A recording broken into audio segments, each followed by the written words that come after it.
Okay. And now I want to talk to you about another game. It's called Defenders of Rome.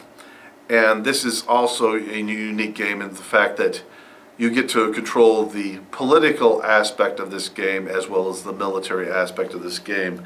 And it's interesting to me playing this game. I learned a lot of good things from playing this game. And one of the things I learned from this game, if you're in a position of power, you never want to make the taxes too high. And it's interesting to me because in the game, I was trying to build up more armies to fight, to conquer more territory. So I was making the taxes really high. And what I found was that I had to keep putting down revolts in these territories because of the high taxes. I was constant. So what I had to do was I had to keep buying more armies and more men in order to put down these revolts to hold on to all these territories. And it became a vicious circle where I was constantly spending more money to buy more men, more armies to put down the revolts. It's like the whole thing. If you ever saw that commercial where this guy's walking in a circle, he says, I buy Coke so I can work harder, so I can make more money, so I can buy more Coke, so I can work harder, so I can make more money, so I can buy more Coke. Work harder, make more money, buy more Coke. It's like a vicious circle. So it's the same thing. I'm spending more, I'm having to raise more money to get more soldiers to put down the revolts. So, and every time I ask for more money, I have more revolts, so I need more soldiers. And so you really don't want to do that. You want to keep the taxes low when you're playing this game. That's a good lesson for politicians in general. So keep the taxes low, keep the masses happy, and you can do that by issuing games to them, like gladiator games and chariot races and stuff like that, to pacify the masses, keep them happy. And the thing that I found in this game was that you could also control the you have some control over the gambling that goes on in the game. And what I would do is I would have my character engage in chariot races, and I would intentionally lose chariot race after chariot race after chariot race. So the odds on my chariot driver go way up to like 20 to 1. And then I'd bet everything on that chariot driver, and then I'd make sure I won that time.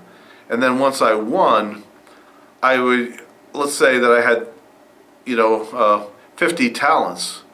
Well, at 20 to 1, that's like 1,000 talents. That's like, that's big money. And with that much money, I found I could make way more money off the gambling in this game, controlling the gambling, than I could off taxes. I was making so much money off the gambling that I actually reduced the taxes to nothing, which I found wasn't really necessary to pacify the masses. If you keep the taxes low, they're perfectly happy with that. But so that's a good way to play this game, is to play chariot races each turn, lose for like 5, 6 turns in a row, maybe even 7 or 8, until the odds get really up, and then take all your tax money and bet it on that one horse, that one race. But you got to make sure you win it. And sometimes I bet all that money and I actually didn't win it, but I usually do because I've been playing this game enough to where I was pretty good at it. As far as forming up armies, this is the thing I found playing this game. I could actually conquer all of Rome and all my enemies with 2 legions, but that is very difficult to do. I found that I can do it much easier with 3 legions. 3 was really the minimum that I found I wanted to go on conquering all of Rome. I found 4 was better, but not that much better. So like 3 to 4 I found, and I found that if I got up to like 6, 7, or 8, or 9, it was overkill at that point. I didn't need that many. So the trick for me was to get 3 legions, get good ones, and then use them to maneuver from one territory to another. And sometimes some of the territories are tough, you might actually have to hit a territory with 2 legions, have 2 legions in the area next to it, have the first legion hit, weaken the enemy, and then hit it with the second legion. And sometimes you have to build up the legions to like a consularity legion, where you've got cavalry with the infantry when you're fighting them. And one of the things that I found was the best way to do it is to like get 3 legions and have them go in different directions to gobble up different territories and spread them out into different areas. So I'd have one legion like heading east, another legion heading west, and another one head south, then head back up north to help out the other 2 that are heading east and west. And one of the things I found that was interesting in this game was when you get to Egypt, when you have to deal with Cleopatra, you can negotiate an alliance with her, but when you're dealing with her, you've just got to be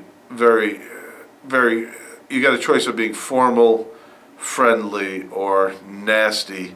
And with her, you just got to be friendly till you ask for the alliance. For most of these groups that you're talking to, you want to go formal at first, and if they get nasty with you, then you go from formal to nasty, and then sometimes they'll realize that you're serious, that you're willing to fight them, and then they'll negotiate an alliance with you. Some of them you can just go formal, and then ask for an alliance. So if you can form an alliance, that's better, because then you don't have to waste troops fighting them and waste manpower fighting them. The Sicilian pirates, those guys, you're never going to form an alliance with them. You're best off just being formal with them and then go in and conquer them, but don't get too nasty with them, because if you do, they'll fight harder. To some extent, you have to form up a navy in this, because you got to conquer Sardinia. The only way to get there is by forming up a navy, so it's good to form up a navy and form up like consularity troops, because it's too expensive to build a huge navy to ship your entire legion. But then you'll have your cavalry in there. The cavalry are very strong troops, and they move very fast, so you can swing in your cavalry to the rear of the enemy and take out the enemy's general. And once you do that, the enemy a lot of times will panic and just flee the field, or they'll start to panic a little faster and start to leave. But once you take out their general, they pretty much fall into chaos, and it's much easier to finish them off. About where the northern tip of Africa, about where Casablanca is and Algiers is, it's good to go in there with your navy and land there, and then once you've landed, try to negotiate an alliance with them. Sometimes you can do that. If you can't, a lot of times what you can do is defeat them. They're not very good troops, and once you've defeated them, then you use that legion from that territory to invade Carthage, which is about where Libya is.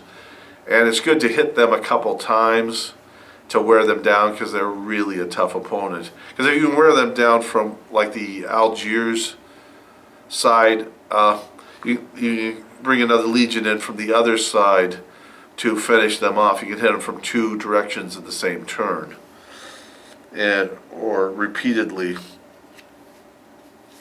But the main lessons to learn from a game like this, Defenders of Rome, is keep the taxes low, keep the masses happy, entertain them, don't bleed them dry, control the gambling in your society, make money off the gambling instead of taxes. You can make a lot more money off gambling than you can taxes. I think our own leaders have figured this out now.